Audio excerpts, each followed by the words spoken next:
So many people ask me, like, why do you choose to focus your energy and your time on animals and not humans? And it's like, well, you can't separate that. It's interconnected, and we do focus on both.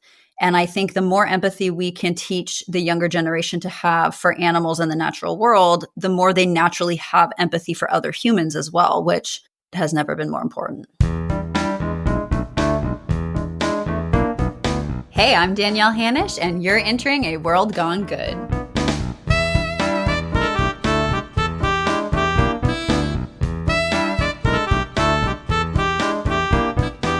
Well, hello, my name's Steve, and this is the place where we shine the light on everyday people making good happen each and every day. Welcome one, welcome all. This is World Gone Good. Today we are taking a leap in the best way possible because this leap stands for Leaders for Ethics, Animals, and the Planet. Y'all know I love me my animals. I'm all about the planet, and every now and then I demonstrate a slight understanding of ethics. I'm kidding. Or am I? LEAP's mission is this: to transform today's youth into the humane leaders of tomorrow who advocate for and work towards an equitable future for all living beings and the planet. Or, as Whitney once told us, I believe the children are our future. Teach them well and let them lead the way. I would so be playing that right now under this part, but we all know I can't afford it. And I could just play it anyway and risk it, but I shan't, because this right here is an example of my ability to sometimes have ethics. See? Now you're proud of me, aren't you? Yes, you are. Danielle Hanosh is ready to make up for my lack of ethics. A former teacher, she's the co-founder and executive director at LEAP, as well as the co-founder of Blackberry Creek Animal Sanctuary and a children's book author. Damn, she's leaping all over the place.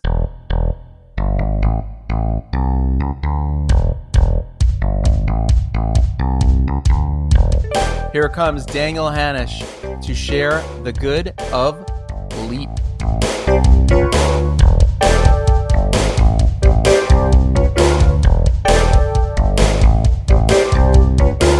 Today, we get to talk about one of my favorite things in the world, and everybody knows this about me, animals.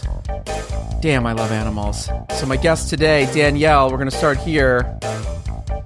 Your very first pet. Oh my gosh.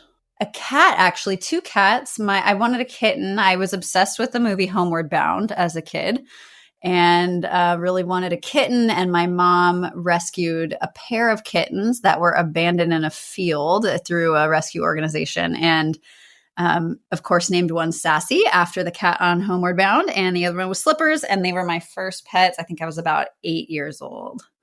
One was pretty traumatized, I think, from being abandoned and was never super comfy around people. But, she lived a great life too, but didn't love to be cuddled. Sassy was very sweet, very cuddly. She fulfilled her name. Yes, definitely. Were you the kid that was bringing home animals at all, or? Oh yeah, no, I would have damaged birds. Damaged birds.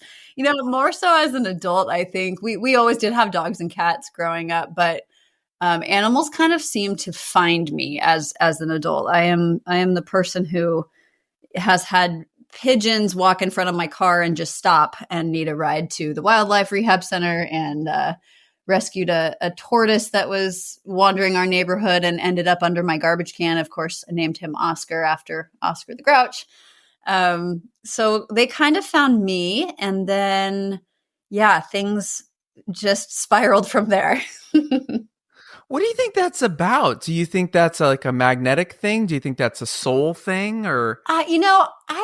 I don't necessarily think so. I think actually we all have the opportunity to do that more than we think. Whether we see a wildlife animal like a opossum or a raccoon, hit on the road that's still alive. Oftentimes people will stop and check for babies. I think it's just kind of out of sight, out of mind. But I think if you pay attention, you can find that a lot of animals need help and are asking for help, and you just have to be open to it. Yeah, I'm the guy at the coffee shop that every fucking dog that comes in is like beeline right to me. And I love it because until recently I had 3 dogs, so I was just like, I've always loved animals. Something really interesting about you before we leap in, see what I did there? So cheesy. No one's ever done that. Never. One thing I want to talk about, which I think is important, at least to me, you were an English teacher. I sure was for 10 years. Wow. Thank you. I taught middle school. So wow. Yeah, it was fun, rewarding, really challenging. I loved it. I was an English major, which is funny because I grew up wanting to be a marine biologist my entire life, and then got married really early when I was 20. My high school sweetheart and I got married, and we have since split, but we're still great friends. And, we thought about having a family, and I was like, marine biology is not going to really be a practical thing to do, travel the world, be on the ocean all the time and have a family. And so I didn't do that. I ended up teaching because English was kind of my second love. And then, long story short, about 8 years into teaching, we went vegan after visiting a farm sanctuary and realizing we had no idea where our food came from and wanted to start helping animals that are typically seen as products. Started Blackberry Creek, which is my farm animal sanctuary here in Northern California, and started pairing it with teaching. So basically my students, who were middle schoolers, so primarily taught 7th grade, but I had kids anywhere from 12 to 14, and they would come volunteer at the sanctuary and inevitably want to learn more about it. And then we had sort of some informal education programs, and then Leap was eventually born through that, and I was able to leave teaching and do animal work full time, which is, of course, what I really always wanted to do. So it came around, and I'm really grateful. And I couldn't see how it was all connected back then, but now looking back, I just think it's meant to be. So I'm excited to be where I am. Definitely came full circle for you. I want to ask you, and this goes back to your teaching days. Animals heal people.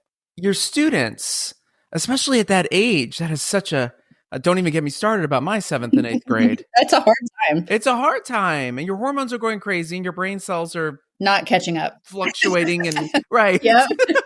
More hormones than brain cells for sure. Yeah. And do you find, and we're going to get into this in our conversation, but especially when you first started, was that something amazing you saw? Like kids coming out of themselves, shells rather than shelves, connecting?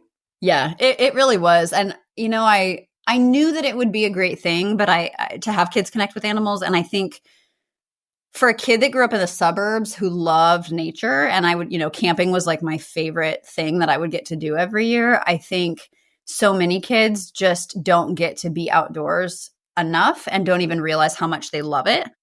That was a huge part of starting the sanctuary, was just allowing kids to be in nature. We have a creek on our property. We have a pond. We have, a variety of kind of different habitats it's pretty forested where I live. So we have like a pine forest, and then we also have some pastures, of course, for the animals grazing, and just seeing the kids be outside and work with their hands. And like, as far as kids coming out of their shells, yes, I think middle school is rough. I think for most people, it's one of the hardest times of their, growing up experience. And it is a weird time. Like kids are very much stuck between childhood and sort of young adulthood in middle school. And they're very impressionable. They want to kind of explore the world on their own, but they still do want that guidance and they want that support. And I think it's a really amazing time to impart wisdom on them and just to allow them to sort of figure out their own ethics and their own values. And that's something that we do in LEAP is the kids create their own code of ethics about what's important to them in life and what they value. And I think just giving them the opportunity to even think about that at a young age, I think it empowers them to become who they are in a way that isn't so stuck in what society tells them they should be.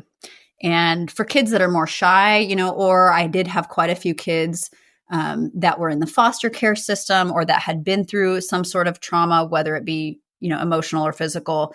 And a lot of my animals have been. So every animal here at Blackberry Creek is rescued, some from more horrific situations than others. But to have kids be able to hear their stories and be able to relate to what it's like to be neglected or abandoned or abused or, seen as less than is empowering, and it's so magical. Sounds like a corny word, but it really is amazing to see kids who won't really talk to adults sit down and talk with a pig or a donkey or a llama. And it sounds silly, but I think for them, it really is a judgment-free zone and a place where they recognize that, like, if this animal could go through this kind of trauma and trust people again, then maybe there's hope for me. Yeah, and it's unconditional. I mean, that's the amazing thing about animals is like they're there for you in your ugly. Yes, absolutely. and also in your happiest times. Yeah, 100%. And that's a hard thing, especially at that age, a really hard thing. I remember, oh my God, I had a friend, because when we were growing up, I was growing up in New Jersey in kind of a, rural suburban area. And the kids literally, I blinked and suddenly everybody was like wearing makeup and acting like they were 42. Yeah, it happens. Like, suddenly everyone was an accountant named Hart, like going to the city or something. I didn't know what the hell was happening. And I was still like 12, and I was like a young 12, and I went through puberty very late. I didn't go through puberty until I was 15. Boys are generally later anyway. And middle school, there's that big divide where the girls typically hit that a lot sooner, physically and emotionally, and the boys are a couple years behind, but that's normal, but it does make for some interesting dynamics for sure. It kind of follows through with the rest of life. Wouldn't you say that the women are pretty much usually a few steps ahead? I think so. I mean, I don't want to be the one to say it, but okay. A little bit. I mean, yeah, I think in some ways it is true. But I had a friend of mine who was a very dear friend of mine at the time come up to me, and she just looked at me one day and she said, "You're like Peter Pan. You're never going to grow up." And I was like, I'm 12. Like, what are you talking about? Like, I was like, and now everybody's always like, "You're so youthful," because I'm 55, right? Everyone's like, "You're so young." And I'm like, you bitches were being mean to me when I was young, telling me to act old. Now I'm old. You tell me to act. Can't even keep up with you. Everybody wants what they don't have, right? Once you're young, you want to grow up as fast as possible. And then when you're older, you want to stay young as long as possible. So right. How the tables have turned. It turns quickly. Now, this is interesting, though, because Blackberry Farm is a rescue. Leap is more of a program that was built out of that, right? It sort of came out of that. So you really did apply your teaching skills. Can you tell everybody the difference between the two projects? So Blackberry Creek, the whole name is Blackberry Creek Farm Animal Sanctuary. It's long, but Blackberry Creek is a sanctuary, meaning our animals stay permanently. So we rescue them from different situations, whether that be, through animal control, through abuse cases, or farms that are shutting down, and or animals who have some kind of physical disability or are orphaned and they don't want to bottle feed. Oftentimes the farmers don't want to do that. Abandonment, neglect, all those things. So our animals are here for life, which means we can't continually rescue. We have 56 animals right now that live permanently at the sanctuary, and they will be here forever. And we care for them into their old age. And really, we give them a chance to grow old, because with farm animals, they really don't ever have that. So it's a really cool thing. And there are farm animal sanctuaries across the country. Many people don't even know too much about them, but you figure if, you go to a dog and cat shelter, there's a lot of animals similar, neglect, abuse, disabilities, whatever they're there for. But what happens when somebody drops off, a horse or a cow or a turkey? There are no places for them. And so that's what farm animal sanctuaries are. So LEAP started because at Blackberry, we were just kind of doing our own little mini education program with my former students, essentially, who wanted to learn more while they were volunteering. And then other sanctuaries in California here started inquiring about how can we do something similar, because we know that humane education is really where it's at, because you can never really rescue your way out of this situation. Like, there's so many animals always that are going to need rescue, and there's just not enough money or space or time in the world. We have to solve that problem a different way, and that's usually through education. So we started working with two other sanctuaries here in Northern California initially. It was Rancho Compasión, which is down in Marin County, and Jameson Humane, which is down in Napa. And the three of us got together and created LEAP as its own nonprofit. And the reason we did that was, Blackberry can run its own thing, but essentially farm animal sanctuaries are almost entirely nonprofits. They're already really strapped for time and volunteers and funds, because animals are very expensive. As you know, if you have a dog or a cat at home, multiply that by 60 or 100 animals for life. And it's a full-time job to fundraise. And then, of course, they have tours and their own education things. But so many people wanted a program that was already done, ready to roll out, that aligned with their values at farm animal sanctuaries, and that would give kids the opportunity to do the classroom piece, but also get hands-on with the animals in a way that was safe and that was respectful. Our animals have autonomy. So if they don't want to interact with someone, they don't have to. We're not a petting zoo. And so how can we create workshops around, for example, learning how to do health checks on animals who need it, learning how to do positive reinforcement training so that we can get animals to move when we need them to, or to walk into a squeeze chute to get a vaccination, or to get into a trailer to go to the vet. And then, of course, we tie in everything else that really relates to the issues that farm animals face, which is also our food system. So we teach kids about plant-based eating. They do cooking workshops. They do baking workshops. How do we replace dairy and things? How do we replace eggs? And then we talk about the reason behind that. And some of our animals who are from, let's say, the chickens from the egg industry, or the cows that are rescued from, the veal crates because they were dairy babies that were taken away from mom. And then we get to have that conversation about changing the system. And I think for a lot of kids that maybe haven't connected with farm animals, it's really impactful. And also for all of us that love wildlife, there's also a deep connection there because, as you probably know, animal agriculture is responsible for a huge portion of global emissions, for climate change, for biodiversity loss, for deforestation. So the wild animals are suffering as well. And so we try to make this bigger connection in LEAP. That's why it stands for Leaders for Ethics, Animals, and the Planet, through a very comprehensive education program that is now rolled out at 22 farm animal sanctuaries across the country that are teaching this. And so that's kind of the difference, if that makes sense, is LEAP is just an autonomous education program. We create the curriculum and send it to the sanctuaries, and they implement it there so that kids across the country have the opportunity to participate, even if they're not here in Northern California. It's so amazing because we can read in a textbook, we can read things online, we can read things on our phone and take in that information, right? Yeah. But when we get information that we then can hands-on apply to, I'm now in this situation, whatever that situation may be. Like, I think we should be teaching kids in school how to do taxes. Absolutely. Right? Right. Yeah. And how to save, how to put away money, not save for a rainy day, but just how to budget and all those, Yes. how to do, when I went to college, I met so many guys in my dorm who had never done a load of laundry in their life. And they just stood there staring at the washing machine. Now, all the girls were doing the laundry. Again, they're always ahead. No, I'm kidding. But I'm saying is it's really amazing when you film school or the army or whatever it is, when you get to apply the physical, I'm in it, I got to start thinking in it, and I got to make a move, and learn something that I can apply to other things.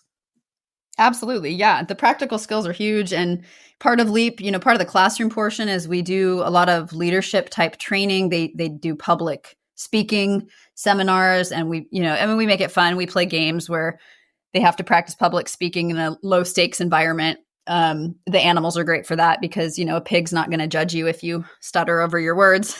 Right. Even everything from that to like nonprofit management, everybody wants to start an animal sanctuary, and it's like, it's a ton of work, to put it mildly. And it's very rewarding, but we have the kids go through an activity where they budget for the care of one rescued animal for life. And what does that look like? And how do you fundraise for that? And how do you tell their story in a way that moves people to, eat fewer animals or volunteer more or, protect biodiversity loss because we're losing species at an alarming rate. And part of our workshops are also that, what kids can do at home. So we have rewilding workshops about like, how do you turn your yard into a pollinator garden so that we have more pollinators? And then we have, room for these wild species that we have pushed out. And so it's all really connected, and there is so much that each individual can do. And I think that's a big part of LEAP is no matter where you live in the country, no matter, how much money or how little money you have, there's always something you can do. And it really doesn't matter if you're, 14 or if you're an adult. I think kids for so many years have been underestimated. And that's one thing I really learned teaching is, yes, they're goofy. And yes, middle school is a weird time. We have middle school and high school programs, by the way, but they're also incredibly motivated. They're incredibly intelligent. They're ready to help. And I think the more we can empower them as the next generation, the better our world will be in the long run. It's so interesting, and we're living in such an interesting time. And the question I have for you that goes into a lot of what you've already spoken about is, do you feel this is more important than ever right now? I mean, yes, absolutely. I know that's almost a rhetorical question at this point, but part of Leap 2 is social emotional learning. We talk a lot about caring for ourselves and caring for each other, whether that's other humans or animals or the planet. And I really do think that there's never been, at least in modern history, a time where we need empathy more than we do now. It's really easy for us, I think, as humans to have empathy for dogs and cats because we live with them and we understand that they have personalities and emotions and feelings. And I think for kids to be able to connect with each other in an environment that is so different from school or from sitting in front of a gaming screen, it really grounds them. I think it brings them back to what's important, and it gives them that perspective on life, that empathy is really so incredibly important for how we treat everyone, not just animals. And, so many people ask me, like, why do you choose to focus your energy and your time on animals and not humans? And it's like, well, you can't separate that. It's interconnected. And we do focus on both. And I think the more empathy we can teach the younger generation to have for animals in the natural world, the more they naturally have empathy for other humans as well, which, as you know, right now, like you said, has never been more important. It's interesting, too, because since the beginning of the year, we've been talking a lot about one word, and that word is community. And empathy leads to community because we're able to feel and open ourselves and be open to other people's feelings, take those feelings in, be accepting of those feelings. And so in some really cool way, you are creating a community, much like we are even on this show, of people listening right now. You know what I mean? Like we are becoming one and sharing that with each other. So I think that's really important, especially for kids today, because again, I think, I can't tell you how many times I go someplace and I don't have kids, but I will judge all of you who do have kids. Just kidding. I don't have kids either, just furry ones. But I will say how many times I go someplace and the kid is, has the mom's phone or the dad's phone or an iPad. Mm-hmm. And I'm like, and I get it. It's exhausting. I'm sure. I have had nieces. I have nieces and nephews. They're both 20 plus, 30 plus. Thank God. They were exhausting when they were little.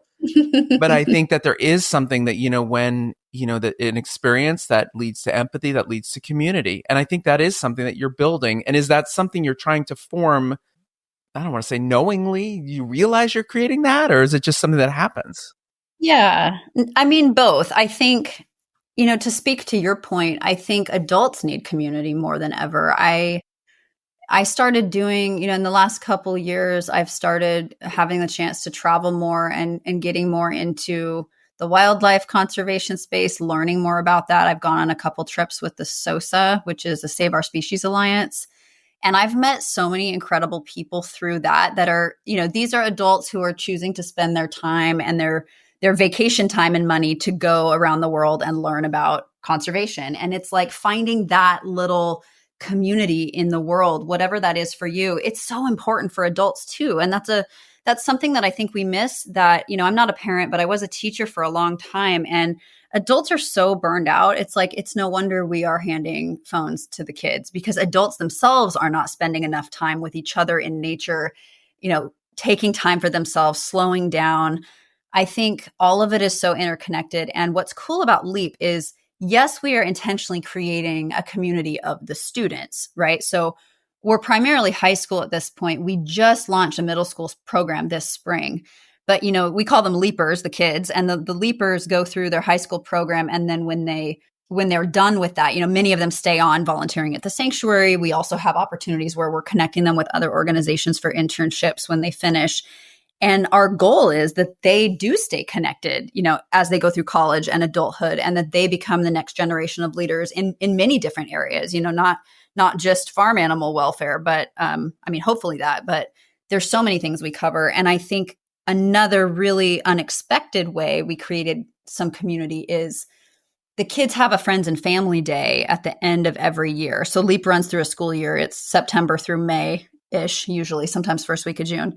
And at the end of the year, the kids actually put on a day. They host a day for their friends and family. Well, finally, we're putting them to work. Yes, exactly. Oh, they do volunteer hours all year. Don't worry. So they're big into community service and LEAP. I don't even think I covered that, but they have to do 32 community service hours a year helping animals or the planet. Wait, can we hold on a second? Because this is like a 4-year program. Yeah. So right now it's 2 years because most of the sanctuaries don't have the capacity to host 4 different years of students. So right now, most of them are looping with their kids, meaning they start year 1 and the kids go through year 1 and continue through year 2. And then they start a second group of year 1 students. But yes, if they choose to stay on, if they start as a freshman and they choose to stay on through their senior year, they can continue as volunteers or as essentially LEAP leaders for the younger kids. Or cult members, just whatever. It's fine. Go ahead. Perfect. Yeah, that works too. Animal cult members. That's the cult member I would be proud to be a part of. Keep going. Right? Me too. It doesn't get much better. So I think going back to Friends and Family Day, the kids are the ones teaching their families. And that has been really cool to watch because, some of the things we talk about, adults don't want to hear that you need to eat less meat to impact the environment. Some of them are opposed to that message, even though it's true. And I think coming from their own children has been so interesting because people are more willing to listen when it comes from someone they care about. And the kids spend all year diving into this and doing research and presenting the facts. And they do the sanctuary tour and a presentation, and they cook a plant-based meal for their parents. So they really are so proud of what they've done. And I think that has been the accidental part that we kind of stumbled upon. That's also so important because we want to build community in every area. And for adults, it's just as important. I bring her up way too often. My dear friend, Kathy Freston, who lives in town here with me in Santa Barbara, who was on the show a zillion episodes ago. She had a book and has a book, New York Times bestseller called The Lean In. And she's a vegan. I'm a vegan too. Nice. But she talks about we don't need a planet of perfect people. We need everybody to just lean in a little bit. That's great. Yes, absolutely. And that's we talk about that. Yeah, that's as easy as it is. And that's what these parents hopefully are learning is it's the world doesn't have to be yes or no. It doesn't have to be black and white and right and wrong. There's a middle area. Absolutely. And there's so many of us, right? It's like there's so many humans in the world. If we each did a little bit, yes, obviously, the biggest impact would be if everybody, went fully vegan. But that's probably not going to happen, just because of how our culture is. But really, the more education that's there, and the more people realize how much their actions do make a difference. If everyone on the planet ate plant-based for 1 day a week, that would be a phenomenal savings in, water, land use, animal suffering, all of it. So we do really encourage the kids hey, start with meatless Mondays, do something like that. And aside from, the eating part, we talk a lot about getting involved in their own community and what they're interested in. So we had students do a plant-based food drive for a local community food bank this year. We've had kids organize river cleanups here in Sacramento where they go down and go to the wetland type areas, and they are recruiting their own communities to go clean up those natural habitats. So really that small difference from each person makes a huge difference. And that's definitely part of the leadership role that these kids take on. We close these shows with 3 questions. Don't worry. No, you know the answers. No panicking. Okay. Question number 1's really easy. Where do people find LEAP and how do they support you? So our website is leap4animals.org. And we are also on social media. You can find us on Facebook, Instagram. We're going to get a TikTok soon because, of course, all the kids want to start doing videos to educate about the animals. Make them do it. Let them do it. You don't have to do a thing. They are doing it. So that is our upcoming project this year. To support us, there's a few different ways. So right now, LEAP is free for every kid across the country who wants to do it, as long as we have enough funding. And that is sometimes a challenge, but we really want it to be accessible to all. And also, we don't want the sanctuaries to have to pay for the program because they are already, like I said, fundraising for their own animal care and staffing and all of that good stuff. So we provide the kids all the materials they need, all the we have like basically virtual lessons, all the curriculum they get. We work with several partner organizations that provide them with like recipe books and magazines about how to help animals. They get their t-shirts, they get all these things. And so donors are really important to us. We're a small staff of only 2, and then we are run entirely by volunteers other than that. And so donors support our organization. This year, donations from individuals and some grants allowed us to create the middle school program curriculum and roll Leap out for 6th through 8th graders. Super excited that in the fall, we're going to be able to expand to sanctuaries in Canada. And so basically that will be dependent on donors, right? If we have for every donation we get, we're able to add more sanctuaries and more students. So that's number one. Number two, if people live near a sanctuary that is running LEAP, of course, they always need help. They need volunteers. We do all kinds of different outdoor activities with the kids. So if you're into helping with hands-on stuff, you can email me. I'm just Danielle at leapforanimals.org, and I can tell you if there's a LEAP sanctuary in your area, or you can look on our website. Lastly, I would say just what you said, Steve. I would say people should lean into what they can do on a daily basis for animals and our planet. So think about their consumption, think about their volunteering, think about their day-to-day choices, and pick something small that's manageable that they can start with. Because I think that is really the goal of LEAP, is to have everyone really consider how they can be leaders when it comes to ethics, animals, and the planet.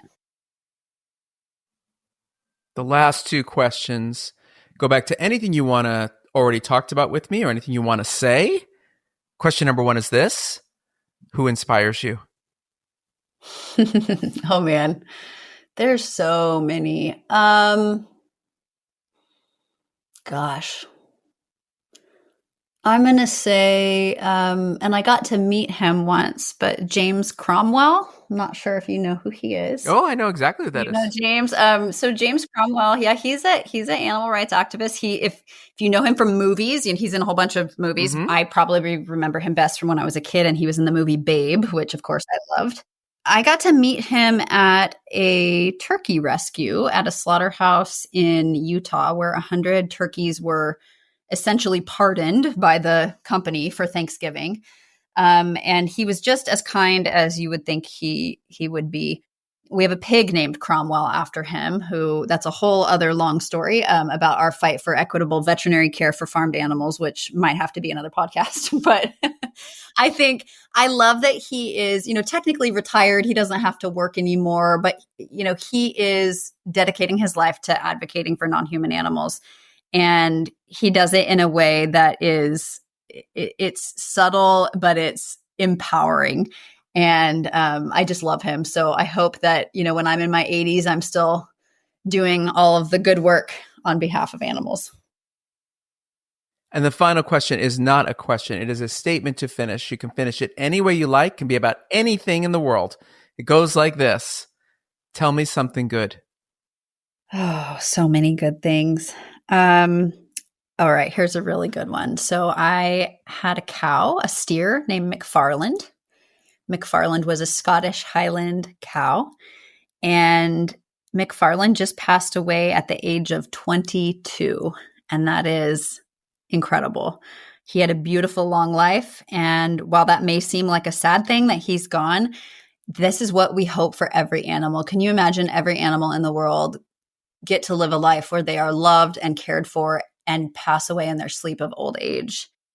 He was rescued from a meat farm as a baby at just a couple weeks old, and he had a beautiful life in sanctuary. 22, just so you know, is like 97 in human years. And he impacted so many people. We used to take him to Sacramento, and he would walk around and we'd hand out gift cards for Burger Patch, which is our favorite plant-based burger place up here. And he just impacted so many people. And so we are having a memorial for him on Sunday. We're going to be planting an apple tree because he loved apples, and seeing people care so much about a cow and how he impacted their life is incredible. And it just gives me so much hope for the future.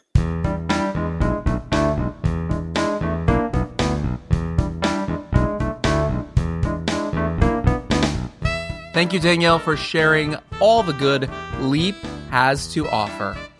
Next time on World Gone Good.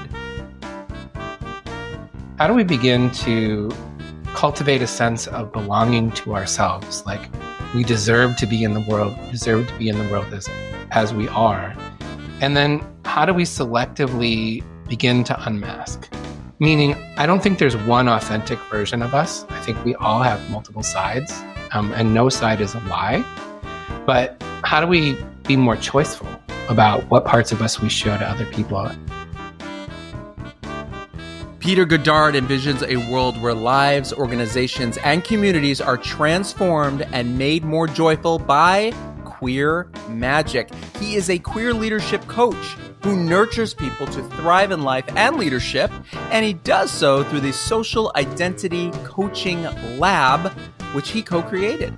He shares everything from his humble beginnings growing up on a small island above his family's general store, to moving to the big city of Chicago, and how he has worked to stay true and authentic, his real self, his entire journey. Quoting Peter here, his heart beats most joyfully around people who define themselves on their own terms. I can't wait to share this brand new episode with you. Until then, be good.